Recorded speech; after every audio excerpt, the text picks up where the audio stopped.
كل عام وأنتم بخير وعلى الأمة الإسلامية يا رب. مكملين مع بعض في وصفات العيد. هنحضر أحلى شوية بسكوت بالزبدة، فانيليا وشوكولاتة، داي مع الشاي هش ومقرمش. والسر طبعا في المكونات اللي هنتكلم عنها بالتفصيل. طبعا مش كلنا عندنا ماكينة البسكوت، فهنحضره المرة دي بكيس الحلواني وبمقادير مظبوطة جدا مع ملحوظات مهمة ياريت كلنا ناخد بالنا منها علشان يكون عندك وصفة ناجحة ومن أول مرة. يلا تابعوني سريعا كده. هستعرض معاكم المكونات كلها وهنتكلم واحنا شغالين عن وظيفة كل مكون والغرض منه.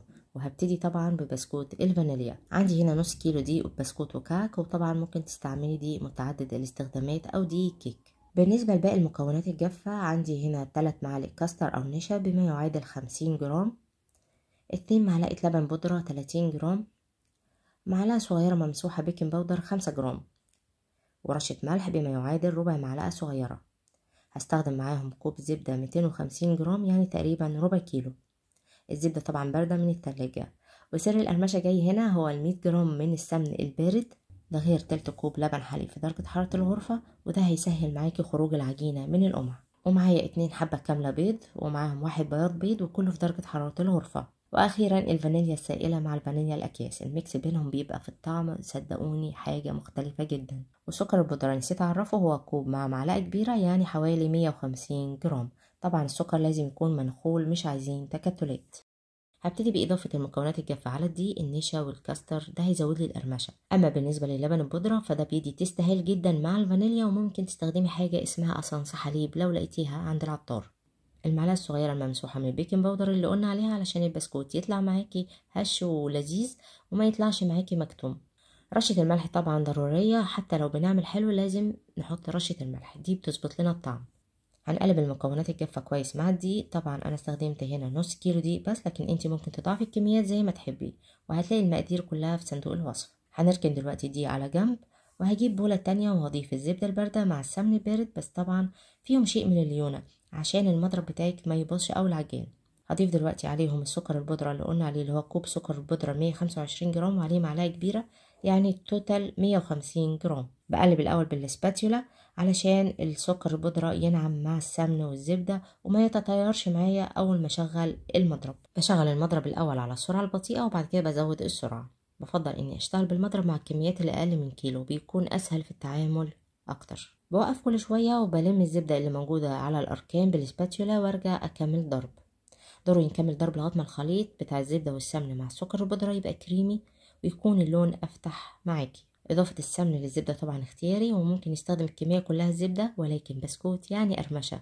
السمن هيعملك قرمشة لذيذة للبسكوت، وفي نفس الوقت بيدوب مع كوباية الشاي. إضافة الزيت هنا بدل السمن هيخليه يحجر معاكي شوية. بكمل ضرب لغاية ما بنوصل للقوام ده. بضيف هنا البيض واحدة واحدة وبالتدريج، ومنضيفش واحدة غير التانية ما بتختفي.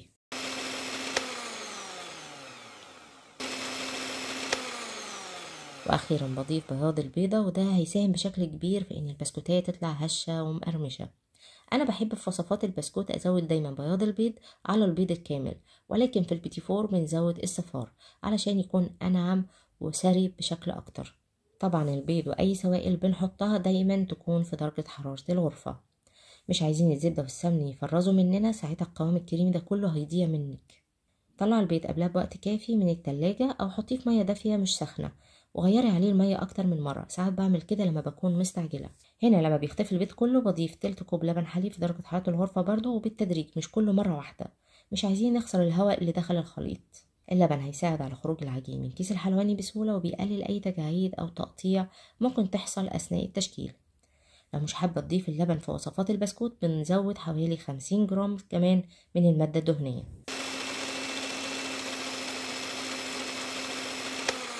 خلصت كل كمية اللبن اللي عندي، والخليط زي ما احنا شايفين اصبح كريمي ازاي. هبتدي هنا اضيف خليط الدقيق مع المكونات الجافة عليه بالتدريج، وبقلب هنا بالسباتولا بخفة، وبعد كده بكمل بايديا. مفيش عجن هنا، مجرد ان دي بيختفي، علشان لو عجننا الخليط هيطلع قاسي معاكي ويخرج بصعوبة من كيس الحلواني. كمان هيديكي بسكوتية ناشفة ومكتومة. طبعا احنا مش عايزين كل الكلام ده يحصل، يبقى على مهلنا على الاخر. العجينة بتكون بتلزق شوية، ده دليل ان المقادير مظبوطة معاكي. هبتدي اشكل على طول، ما تركنيش الخليط علشان يكون سلس اثناء التشكيل. لو حاسة ان العجينة سايبة منك قوي بسبب حرارة الجو، ممكن تدخليها التلاجة ل5 دقايق او 10 دقايق مش اكتر. وبالنسبة لبسكوت الزبدة بالشوكولاتة هي نفس مقادير بسكوت الفانيليا تقريبا. عندي هنا نص كيلو دقيق المنخول، واستبدلت بس 3 معالق كاستر او النشا ب3 معالق طعام كاكاو خام منخول، وضفت عليهم معلقتين نسكويك، وده بديل المعلقتين اللبن البودرة اللي كانوا في بسكوت الفانيليا. وفي النهاية ضفت المعلقة الصغيرة البيكنج باودر الممسوحة، وبعدها رشة الملح، وكده المكونات الجافة جاهزة عندي. هقلبها كويس، وطبعا اضافة النسكويك للي ما يعرفش هو كاكاو محلى سريع الذوبان، وهيعزز طعم الشوكولاتة في البسكوت. والكاكاو الخام كل ما كان غامق وخامته كويسة هيدينا طعم واللون حلو. الاسباني افضل نوع، يليه الفرنساوي. وطبعا وانا بضيف النسكويك راعيت ده في مقدار السكر البودرة. مقدار السكر هنا كوباية واحدة 125 جرام، والاكيد ان موضوع السكر ده بتاعك، بس بلاش نزود منه كتير علشان البسكوت ما يفرش منك في الفرن.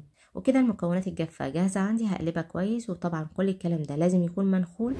هجيب بولة وهنزل فيها بمقدار الزبدة الباردة والسمن البارد، وعليهم كوب سكر بودرة 125 جرام اللي قلنا عليه. بنعمل المادة الدهنية مع السكر البودرة، وبضرب الزبدة مع السمن مع السكر البودرة. أول ما القوام يبقى كريمي بنزل بالبيض على طول، وبعد كده بضيف اللبن بالتدريج.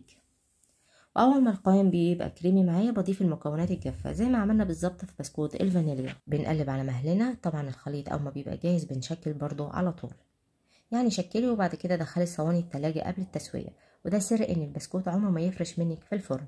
يبقى بلاش سكر كتير، وندخل البسكوت التلاجة قبل التسويه، كده هتاخدي بسكوتيه حلوه وهشه. كده كله تمام. عجينة بسكوت الشوكولاتة جاهزة هي وبسكوت الفانيليا. هبتدي التشكيل عن طريق كيس الحلواني، وطبعا هبتدي بعجينة بسكوت الفانيليا. بالنسبة لكيس الحلواني أفضل حاجة كيس القماش اللي هو من بره ومشمع من جوه، وده هيسهلك خروج العجين. ودي الأقماع اللي أنا هستخدمها. القمع اللي هو ليه سن مشرشر والسن تاني سادة، والقمع التاني اللي أنا بستخدمه في البيتي فور اللي هو عامل زي الوردة كده.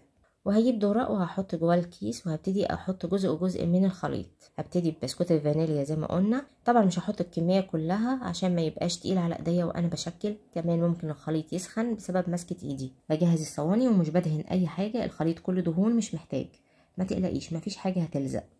ضروري نشتغل في مكان جيد التهويه بارد. شغلي المروحه او التكييف لو الجو حر. بنضغط كويس واحنا بنشكل عشان البسكوتيه تطلع معاكي محمله مش رفيعه قوي وتتحرق منك بسرعه.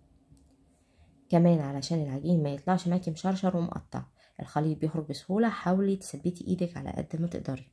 دي ميزة كيس الحلواني، ممكن نعمل بيه اشكال مش تقليدية اكتر من الماكينة، ولكن طبعا بنستعمل كمية اقل من الزبدة والسمن مع الماكينة، وده بيعتبر اوفر بشكل كبير. بروح هنا للبسكوت الشوكولاتة. هكرر نفس الاشكال اللي انا نفذتها في بسكوت الفانيليا. يلا نتابع مع بعض. بضغط كويس علشان تكون البسكوتيه محمله ومش رفيعه قوي علشان ما تتحرقش في الفرن.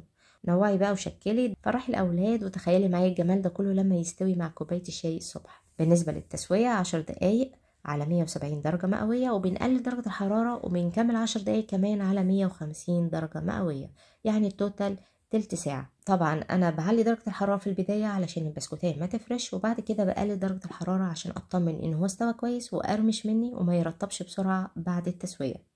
بالنسبة للفانيليا ممكن يحتاج شواية هادية حوالي 5 دقايق، لكن بسكوت الشوكولاتة مش محتاج شواية. اللون حلو من غير حاجة. ودي كانت النتيجة. حاجة روعة، ريحة وطعم ايه. لاحظي ان كل ما المكونات كانت جيدة بتدي منتج جيد. وألف هنا، وكل عام وأنتم طيبين. عيد سعيد عليكم يا رب وعلى كل الأمة الإسلامية. تابعوا باقي وصفات العيد على قناة اليوتيوب المطبخ مع غادة. عملنا الكحك بالملبن والفستق، وبسكوت النشادر بالماكينة فانيليا وشوكولاتة، والبيتي فور الدايب. هسيب لينك وصفات العيد في صندوق الوصف. أتمنى إنها تحوز على إعجابكم، ومنتظرة اقتراحاتكم وتعليقاتكم على باقي صفحات مواقع التواصل الاجتماعي: فيسبوك وكواي المطبخ مع غادة، تيك توك وإنستجرام غادة دوت كيتشن 5G، وعلى تويتر غادة_kitchen 5G. دمتم طيبين.